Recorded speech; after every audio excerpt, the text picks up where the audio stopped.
All right, so we're going to continue this lecture number 13 on Z confidence intervals. Z confidence interval, and we are using in the whole lecture central limit theorem, which means the central limit theorem is important to have. The assumption of central limit theorem must hold either fact A or fact B, and we are using conclusion of central limit theorem. Conclusion of central limit theorem in our story is that x bar, this is random variable sample mean that varies from a sample to a sample, is approximately normally distributed. So if we have assumption of central limit theorem, then central limit theorem says this is approximately normally distributed, and it will have the mean the same as the mean of original random variable dx, right? That's original random variable, and it will have a variance that is going to be the nth of the original variance. The variance of x is sigma square. The x I'm using a subscript to tell you that this is the original variance of the variable x. But the variable x bar, which is the sample mean that varies from a sample to a sample, will have the n time smaller variance. So we use that. Okay. So in our story, we developed the formula that we use for the confidence interval here. So this is the formula that says you can have the point estimate, whatever you got out of the sample will be the estimate of the population mean. What you're trying to estimate is the population mean, right? So you use x bar from the sample. So you got the average of the sample is going to be what you think it's the average of the population, but you're also going to have this give or take, and this give or take involves this number, which is a multiple of some fraction, right? That we call a maximum error of the estimate, or very often margin of error. So this is the margin of error. This margin of error will depend on three numbers, as you can see in the formula. There is this critical value. The critical value will depend on the confidence. So we have a table for the critical value relative to the confidence. 80% confidence, 1.28, or is more precisely 1.282. That is the plus or minus 1.228, where in that interval the z random variable will be 80% of the time, as the confidence says. Again, you got to remember this number 2, this is significance, which is complementary to confidence. So confidence is 80%, significance is 20%. Confidence 90%, significance 10%, and so on. We will use this significance later on, not today, not in this lecture. Anyway, so for 90% confidence, you got to remember that's the 1.645. For 95% confidence, 1.96. For 98% confidence, 2.33. For 99% confidence, 2.58. There are actually three decimal approximations, so this would be 1.282. This would be three decimal already. This is 1.960.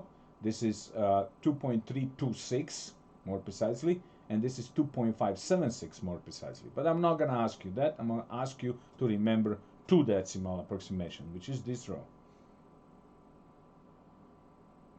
All right.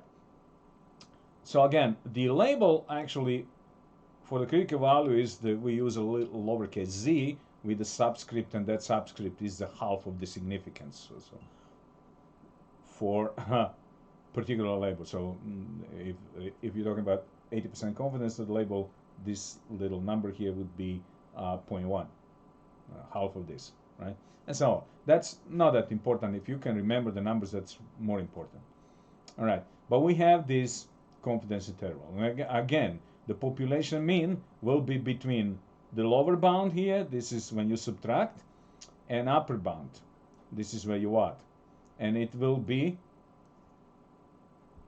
confidence number of times, 90% of the time, 95% of the time, depending what your confidence is.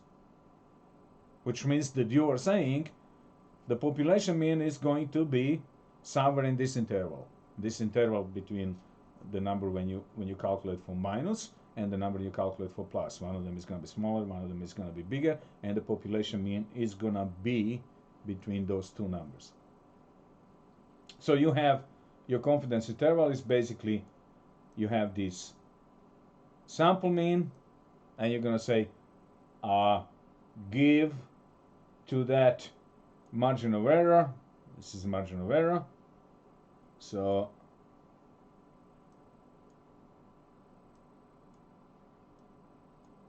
or a maximum error of estimates, more proper to call it, or take away, subtract. But the population mean is gonna be in this interval.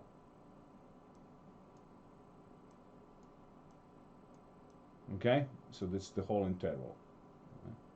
In the center of interval is the sample mean. So I can say it's gonna be whatever the sample mean is, give or take some number, and it's gonna be smaller number when you subtract, and it's gonna be bigger number when you add. But in between those two numbers, the sample mean, the population mean will be. You're trying to estimate, remember, you're trying to estimate the population mean. So it's going to be somewhere in this interval, right?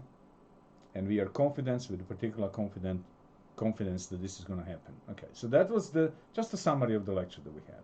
Okay, what is the problem here? The problem here is the margin of error. Because margin of error could be a big number, which means that your estimate is not precise. So if the margin of error is a large number, that means your estimate is not good. Okay? So what can we do about it? Well, you can see that in the margin of error, the maximum error of the estimate is another way to call margin of error, right? Is we have three numbers in the formula: 1, 2, 3. Okay. The critical value can be made smaller. Now, if you make critical value smaller, the whole thing is going to get smaller. If standard deviation of the population is smaller, the whole thing is going to get smaller. If n is bigger, the sample size is bigger, the whole thing is going to get smaller, right? Because it's in denominator, right? So when you make denominator big, you get smaller number, right? So you either have to make critical value smaller, or standard deviation smaller, or sample size bigger. Okay? Now you could make a critical value smaller. You look at the table. They are smaller on the left side, right? This is smaller than this one. Less than a half of this one, right? Well, that's a problem, because look at the top. If you want to make a critical value smaller, you get less confidence. So that's a trade-off. Making a critical value smaller makes better estimate, but it decreases the confidence. That's a trade-off. So probably I don't want to do that, okay? If I want to keep my confidence. The standard deviation. The standard deviation could be made smaller only by a variable. You have no control over it. Like, imagine your friend is going to tell you, I'm going to come at 3 p.m., but he's never really to be trusted. So sometimes he's late 45 minutes, sometimes an hour. Sometimes he come earlier an hour and will tell you later, oh, I was there, but I just couldn't wait. Stuff like that, right? So which means that variable wildly vary, okay? Now when you have that, you're going to have a bad estimate. The estimate is not going to be good. And you have no control over that, because you have no control over your friend. Your friend is going to do whatever he's going to do.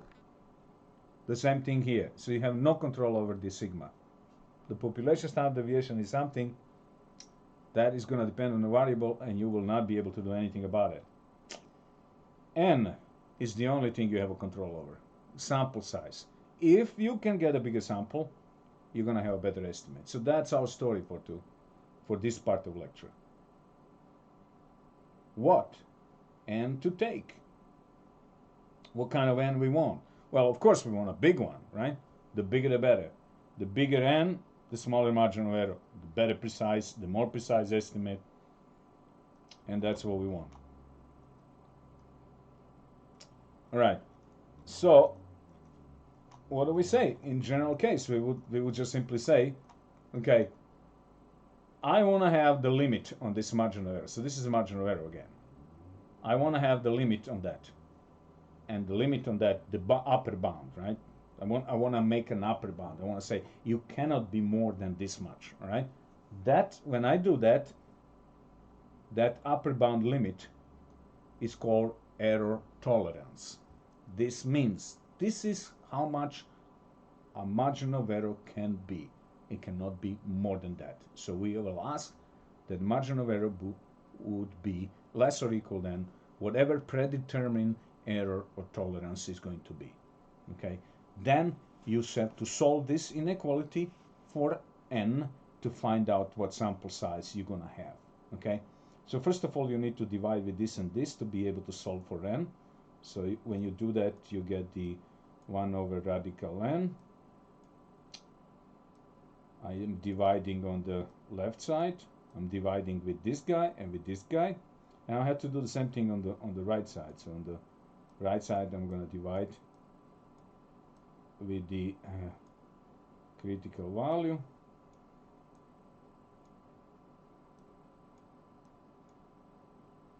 And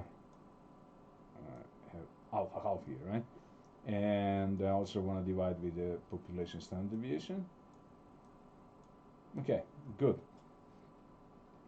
I don't have any problem here because all of these numbers are positive. Critical value is positive, standard deviation is always positive, sample size is always positive, and error tolerance is also always positive. Now I have to flip this around.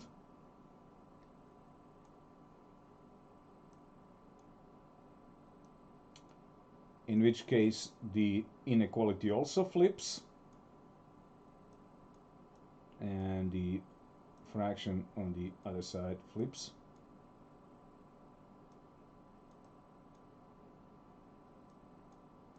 I got this error tolerance there on the bottom as denominator.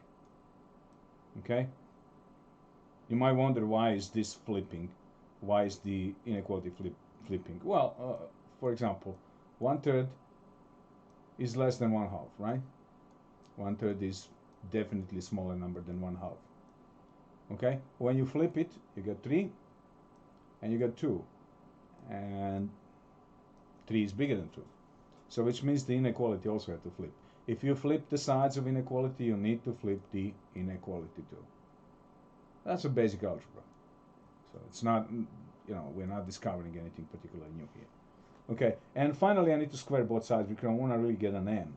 So that's not going to have any change on the inequality because all of the numbers are positive here. So when you square a bigger number, you get a bigger number, if they're positive, of course. So that's how I get this formula. This is the formula to tell you what sample size you will need if you want to have a margin of error to be smaller than something, the error tolerance, right? That smaller than something is called error tolerance. And again, the whole story depends on whether can you use central limit theorem. So either the x must be distributed normally, or you need to have a large sample. So whatever the n is going to be at the end, it must be bigger than 30, or at least 30. That's what we call large sample, right? Then you're going to trust your estimates to be with a margin of error that's going to be bound by something that you determine initially. Okay, well, let me give you an example. So let's go on example number 4. In this example number 4, I already have some information. We have a 30 days of reported accidents on a stretch of a highway, a 250 miles of highway. And from day to day, the accidents change. But on average was in this 30-day sample, 3.4 accidents. And there was a sample standard deviation of 1.6. We also will assume that this is a population standard deviation. So this is a sigma calculated from sample, S calculated from sample, but we will also assume that it is a sigma population standard deviation. That could be because of historical data, because maybe we have done this in the past and we always know that the variation doesn't change. It might change the number of accidents, a little more and a little less depending on summer or winter, stuff like that, but the variation doesn't change that much. So in that case, we can assume the population standard deviation holds as 1.6. Okay, so we have some information. This information is from preliminary sample. This is what is important. Now the question is this enough, right? So 30 days sounds kind of low, and I decided that I want to be 98% confident here. So I need to have a confidence interval that is an interval for a population mean that I'm going to say this. I'm 98% sure that population mean is in here in this interval. Okay, so for that particular purpose, I need to determine what sample size I need to have. And I also decided that if I'm going to make the sensible estimate, so I will say at the end maybe, I don't know, maybe 3.4, depends if I get a bigger sample, might be a little bit different. But I don't want this to be, let's say, bigger, now add or subtract here 0.5, half accident, okay, half accident. So it's from 2.9 to 3.9 accidents on average. Not a great estimate, but at least, I am with an interval of 1 accident, back and forth 0.5, half an accident, so the whole interval is with a range of 1 accident. So that's what I want. I don't want to have, some wild estimate is going to be 3.4, give or take 3 accidents. That, that population mean therefore could be from 0 till, I don't know, 7 or something. I don't want that. I want that to be a little more precise. Okay, so I decided my error tolerance is going to be 0.5, which means if I get a margin of error at the end, it's not going to be bigger than 0.5. Okay, it might be at the end, like give or take 0.3, and I'll be happy with that. All right, what kind of sample size I need to be able to have that? Okay, this is my speculation. What's going to come up at the end, I have no idea. But I am determining that margin of error will not be bigger than half an accident. And I'm also concerned about confidence. I'm going to have confidence of 98%. Okay, so I want to be a little more confident about my estimate. Okay, now here's your formula. That's all there is to it. So now I need to find the sample size out of this formula. So as the formula says, you have, I'm just repeating the formula, the 98% confidence critical value you read out of this table, 2.33. You gotta remember that. It's actually more precise if you use 2.326. That's 3 decimal approximation, but at least you should remember 2 decimals. 2.33. 1.6 is the sigma, the population standard deviation. Error tolerance, half an accident, 0.5. All of that you have to square once you calculate. So I can use my calculator, and I get 2.33 times 1.6 divided with 0.5, square it. My calculator says 55.59. If I use the more precise 3 decimal approximation for critical value, then I would have 2.326 times 1.6 divided with 0.5, and square that. 55.4. Okay, so I might wonder now, what am I gonna do now? 55 or 56? The one rounding is 56, another rounding is 55. You always have to go higher. Why? Because this says the n must be not smaller. So if your calculation shows up this number here, the n cannot be smaller than this number, and the n is the number of things you have in the sample, so it must be either 55 or 56. Now if you use 55, it's going to be smaller, so you have to round it up 56. Okay, and if you are a really concerned researcher and you're doing this properly, you're probably going to say 60. I want to have 60, so I don't depend on my approximations here. But 56 is the minimum you need to have. So if you got 56, your estimate is going to be within half an accident. So whatever you come up with the sample mean, it might change, because originally you have 30 days. At the end, you're going to have 56 days, which means you need additional 26 days. You already have a 30, so you can use it. You need 26 days more, and then you're going to get another mean. That mean might not be 3.4, it might be a little bit different. It will change because you're going to add some other numbers to get the average probably a little bit different. But whatever that's going to be, it's going to be give or take no more than a half an accident, because we just decided that with this sample size, we're going to be able to limit the margin of error to below or equal to 0.5. Okay? Here's another one. Example number 5. Assume that the education department wants to estimate the average GPA on undergraduates. Okay. Historically, the standard deviation of student GPA is known to be 0.3. We have historical data that shows up in the past that didn't change. It's always the same, so we can assume that to be a population standard deviation. But what is the mean GPA? I don't know. So we are trying to estimate the mean GPA of undergraduates. Now, what do I want here? I don't know what I'm gonna come up at the end. I might come up at the end like 2.79, and then give or take, I decided 0.05 or less. So I'm gonna be happy if I have this.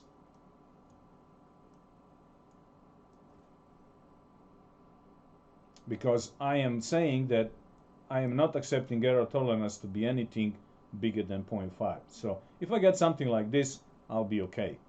Notice this will be between 2.75 and 2.83. That's a good estimate, right?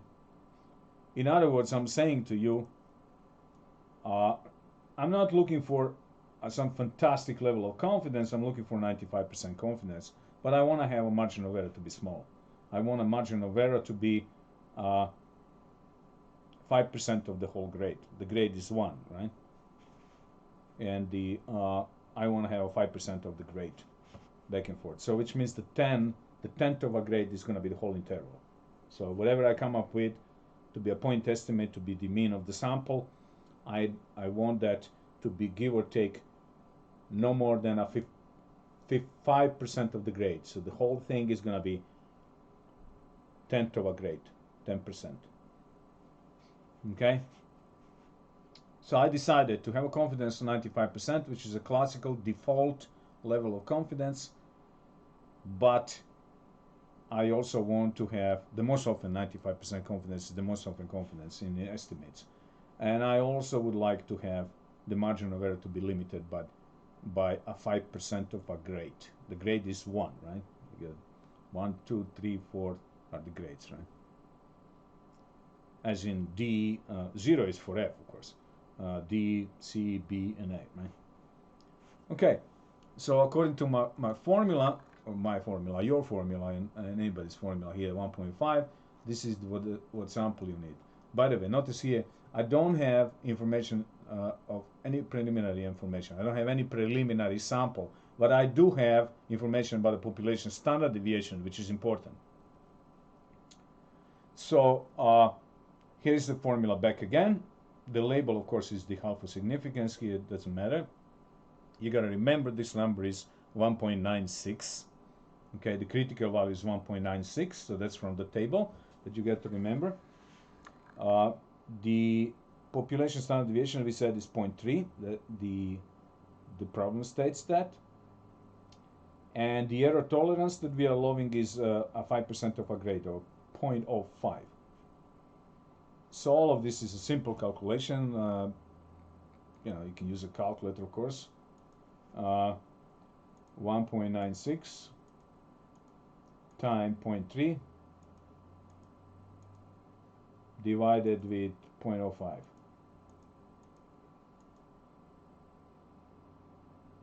Those are operations of the equal priority, right? So first there'll be multiplication, then division, but it doesn't really matter because it's going to be the same if you do in reverse. Anyway, I'm getting 11.76. I still need to square that. And when I square, I get 138.2976. So I rounded this here to 2 decimals. So I guess we need 139. 139. Again, you're not rounding this. You're rounding it up because n cannot be smaller than this. You see what it says here? N cannot be smaller, bigger or equal than this number. So it cannot be 138. It has to be 139. Right? So no matter what you're going to do, you're going to have to get 139 if you're working for the education department. You need to get 139 undergraduates randomly selected, and then you're going to get each one of them will have a GPA. You're going to get those GPAs. You're going to calculate the average. That's going to be your point estimate. It's going to be your X bar. So you're going to get that X bar. What is that going to be? I don't know. And then you're going to have a margin of error that you could go back and forth. And that margin of error, we said, is not going to be bigger than 0.5. Okay? 0.05, excuse me, 0.05 on either side.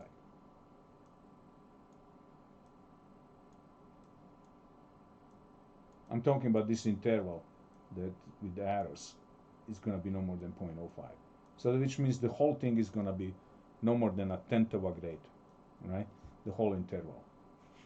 That's what we were trying to accomplish here. That's very important to be able to know before you collect the sample, because then you will collect the sample as many things as you need to get that precision, right? If you don't know that before you collect the sample, then you are working blind. You don't know what kind of estimate you're going to get in the end, so you're probably going to be shooting for a really large sample. And we're going to say, oh, I need 500 students, right? 500 students is a lot of work. You're going to have a good precision for sure, but the problem is you really don't need that many, because apparently our calculation shows up you need only 139. So if you want to be really careful, you're probably going to say, let's do 150 just to make sure we don't get any kind of approximation errors, right? So, 150 would be enough. So instead of going for 500 or more, you can get the same job done with 150, and that's what our investigation shows here. Okay, so notice in both of these cases we had an information about the standard deviation of the population. In the first one, we assume that population standard deviation is 1.6. In the second one, we know the standard deviation was 0.03. Excuse me, 0.30. I should probably not write this 0 here because I just confused myself with that. Anyway, we had an information on population standard deviation. That's a very important information to have.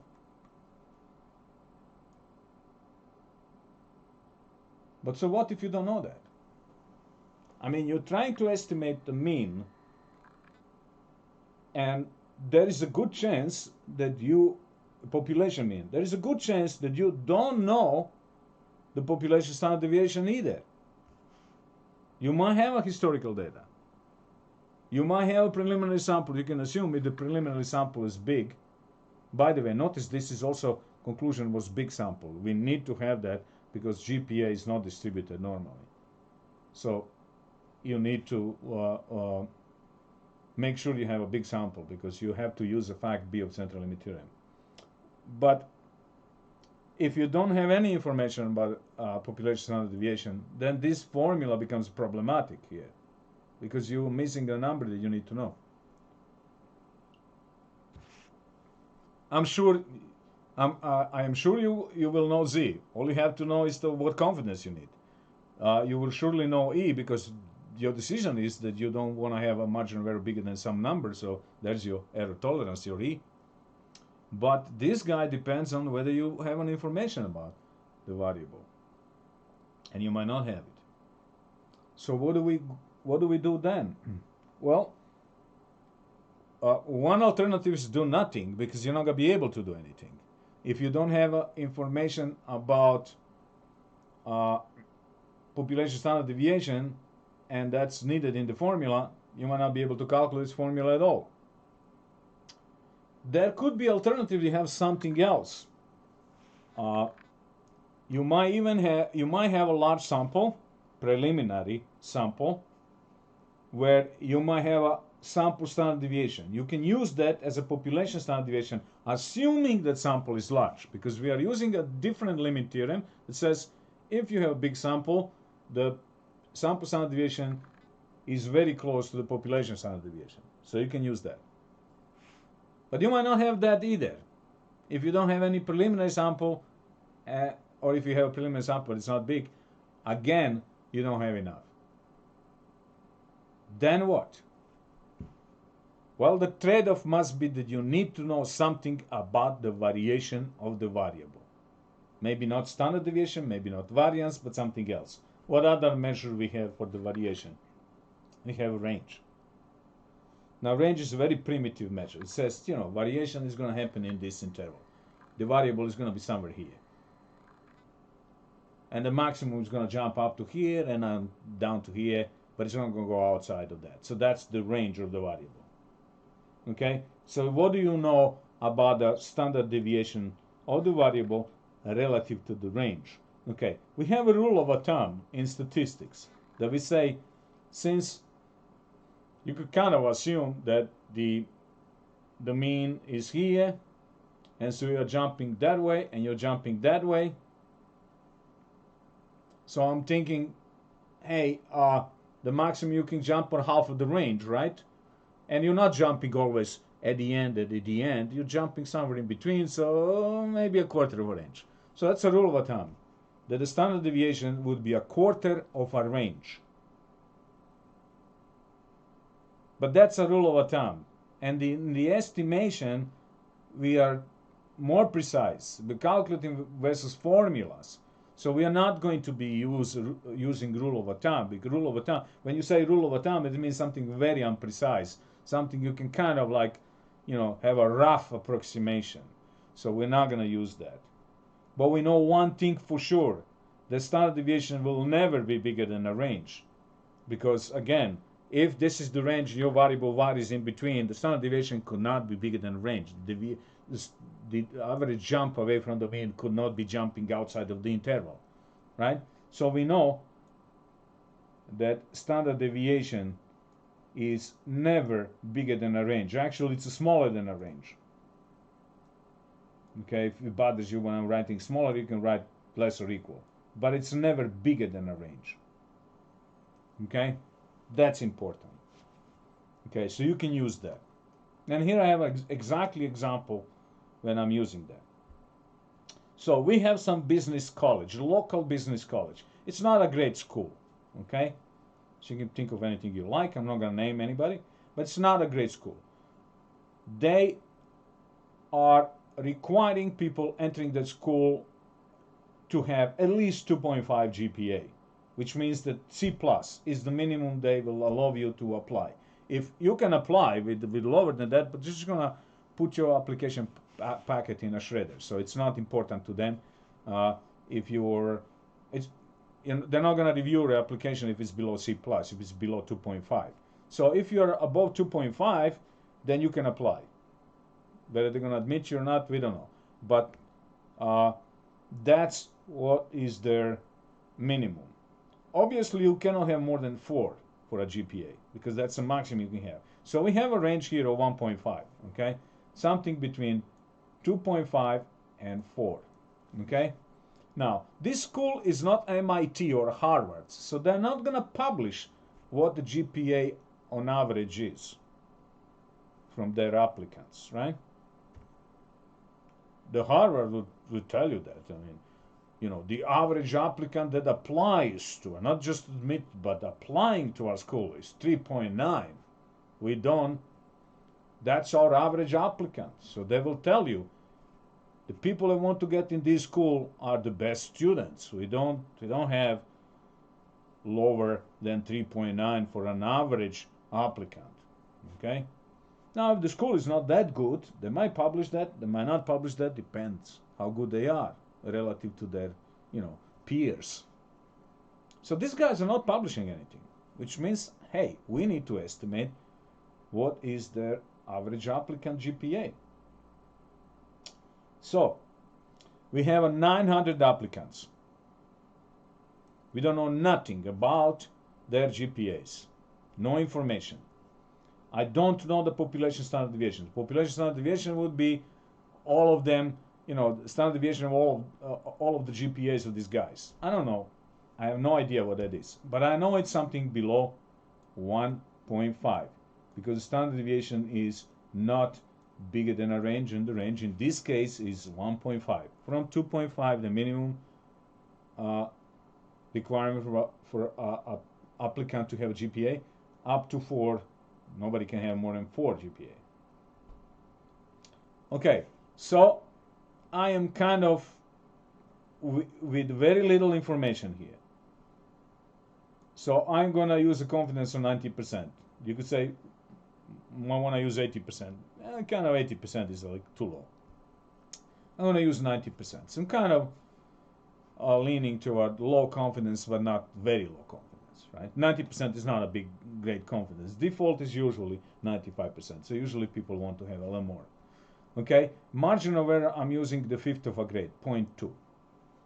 Okay, you can see in the previous example, I had a population standard deviation, so I was able to use a 5% to be a marginal error tolerance. This time I'm using 20%. And again, this is because I don't know much here.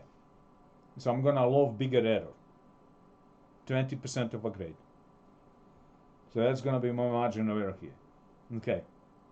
So I'm saying, this will not be a great estimate, but we do not have information about the standard deviation of the population other than it is less than 1.5. Yeah. So again, your formula requires the standard deviation of the population, and you don't have it. So that's the basic problem here that you are facing in this particular situation. And you still want to do the estimate, okay? So what I'm saying here, now we're going to use this. N will have to be bigger than this guy. Why? Because this is the range, 1.5, this is 1.5.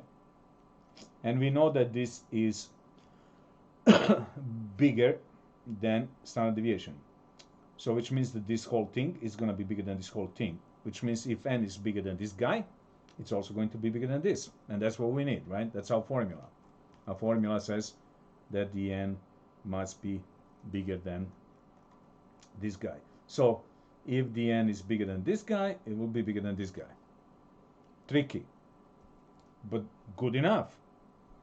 Okay, so now I'm calculating this. So I said the confidence is 90%.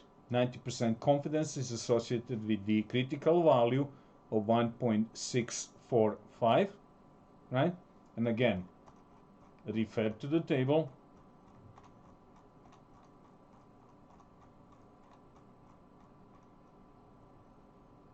Right? 90% confidence, significance 10%, half of the significance is 5%. That's the label on the critical value, like Z 0.05. But the number you really have to remember is 1.645. And so that's what I'm putting here. 1.645. This, of course, is 1.5, nothing special. Down to the error tolerance, that I love 20% of the grade to be the error tolerance. It's not a great estimate, but hey, that's what it is. And my calculation shows up. You can obviously use a calculator to calculate this. You can square it once you calculate the whole fraction, and then it turns out to be 152 point something, which means we need a sample of 100. Okay, it's gonna be not great looking number, but we need 153. Again, it had to be at least this or better. You cannot have 152, you can have 153. So now I'm facing a lot of work here. Okay, what we need to do here, we're gonna be sitting in front of their application office or a building, wherever the applicants are coming. At the time we expect applicants to be arriving, and eventually there'll be 900 of them. It's a local college, so we kind of expect there will be lots of people just driving by and dropping their application, and rather than mailing. And if we are lucky enough, I don't know, maybe it's gonna be 500 of those that will just simply bring their application rather than mailing. If we are lucky enough, we might be able to get 153 of them to tell us their GPA. If we get that, sounds like it might not be something that's gonna be possible. I'm probably gonna have to be work of two people with very nice interviewers, right? They can really talk nicely to people and get them to tell you the GPA. And if you get 153 like that, you'll be able to make an estimate or something that you have no information of. You'll be able to get an estimate that will be within 20% of the actual GPA average of the applicants for this college. That's what we decided in the beginning. And you'll be able to say that you're 90% confident in that. If this is not good enough, the only thing you can possibly do is, I guess, to decrease confidence to 80%. I don't know, what would that be? I don't like that idea because it will definitely be worse estimate. You're going to have lower confidence. But if you do that, let me see how many applicants you would need. Would that give you a little better situation? So 1.282, that's 80%. You have to multiply that with 1.5 and divide with 0.2, and then you have to square that. Well, you will need to get 93 applicants to tell you the grades. Now that sounds like a tenth of the whole pool of 900 applicants. So maybe that's possible. But again, this is going to be 80% confidence, so I'm not really attracted to this idea that much. So maybe you could just say, hey, I'm not going to be able to do anything here because I don't really have manpower. I mean, I'm the only one who's doing that. I don't have anybody else who's going to be sitting in front of the college all the time. And I need to get 153 people out of 900 that are applicants to that college. I don't know. Maybe you can bribe somebody in the administration to just give you the numbers, right? Well, it's, not a thing to do, right?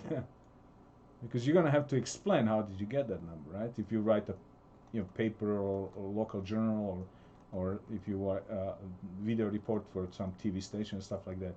Okay. So what I'm saying here with this example, that if you don't have any information about the standard deviation of the population, very little you can do, and the estimates are just simply not going to be possible. Okay. And again, at the end, you also 153. You have to make sure that you have a large sample, because everything we did in this lecture is based on central limit theorem. And if the original random variable, like a GPA, for example, is not normal, then you need to have a large sample because you're using a fact B of the central limit theorem. Okay, this calculation is based on the formula, so you have no room to do anything better about it. Okay. However, the confidence interval itself, so this thing here, can be calculated by using a calculator. So I'm referring now to the example number 3 in the lecture about that kids eating eggs, right? That we estimated that an average kid as the age up to 14, right? 14 or less, are eating 86, give or take 2.5 eggs annually, right? And I said already, we were calculating that in the class. Okay, you can use your calculator to do the same calculation. Although this is not difficult to do, I mean, it's not a complicated formula. So how do you do it with your calculator? Well, you're gonna have to select Start button. You need to have, you would think this is gonna be in calculation, but it's not in the menu of calculation, it's in the menu of the tests, even though it's not a test, it's an estimate. But that's how it is. So what can you do? In here you have Z interval. This is what we are doing. Z interval of the mean. Now there is here one says 1 prop Z test. And then if you go lower, 1 prop Z interval. So a bunch of things that have an interval in the name. However, you will use this one, Z interval, right? It's actually the simplest read here. So Z interval, it is Z interval. So select Z interval. Now you have two things here. Input is either data or stats. Now in this story here, we have the input that is stats. Stats are the number calculated from the sample. Okay, we have from the sample, or the mean of the sample is 86, and the standard deviation was given. So, but the mean of the sample is calculated as 86. So that's a stat. That's a statistic of a sample, right? Now, what the data means? Data means if you have 900 kids, each one of them, how many eggs they ate annually. So you would have to have that. That would be data. One kid, I don't know, 100 eggs, another kid 50 eggs, another kid 0, another kid 300 eggs and whatnot, right?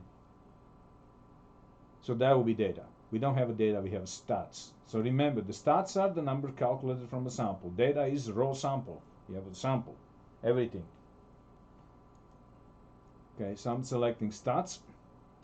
We will ask you next, what is the population standard deviation? So this is the question about population standard deviation. So we have 46 here, okay?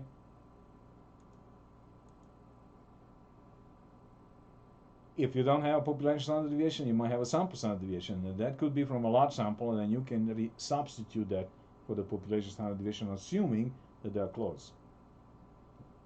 Lots of assumption, right? Then the mean. The mean is 86. The mean of the sample. It says mean of the sample, so you have 86.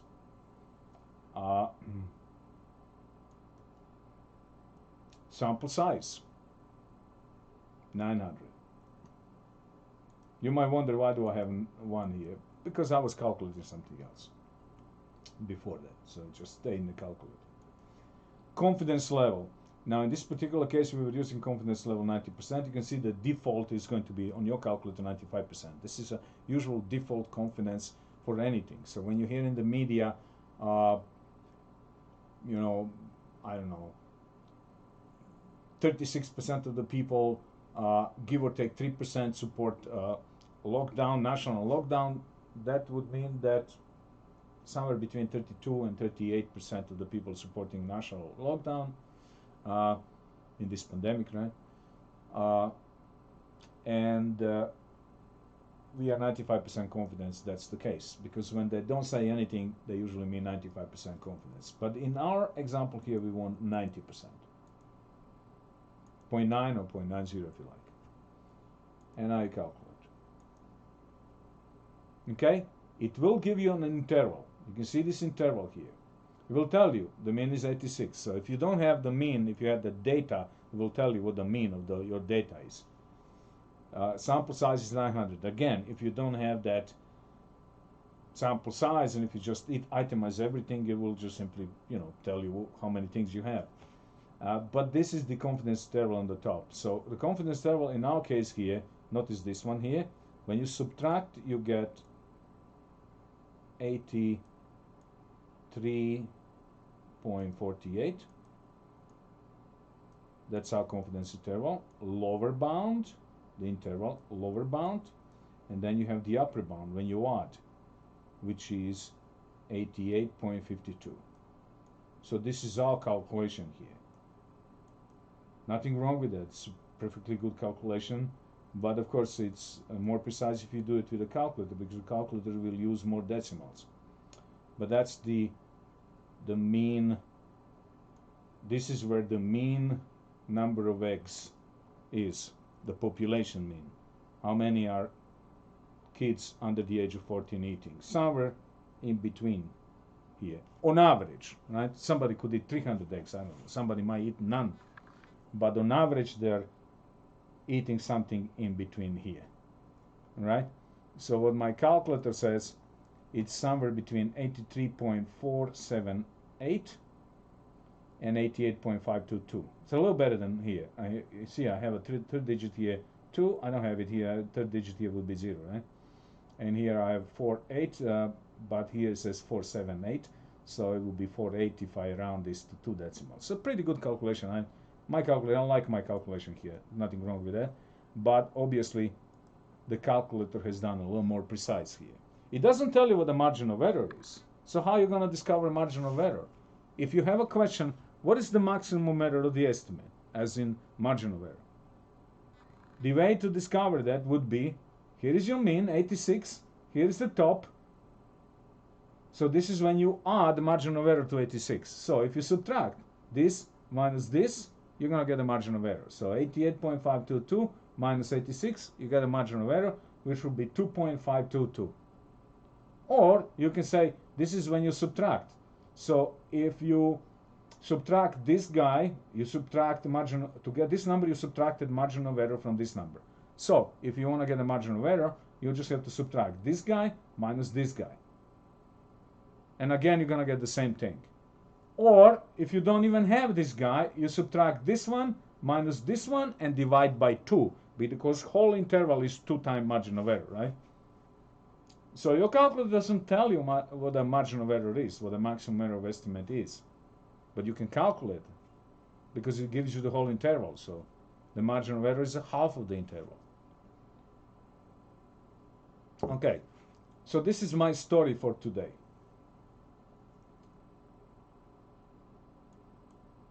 This completes the lecture.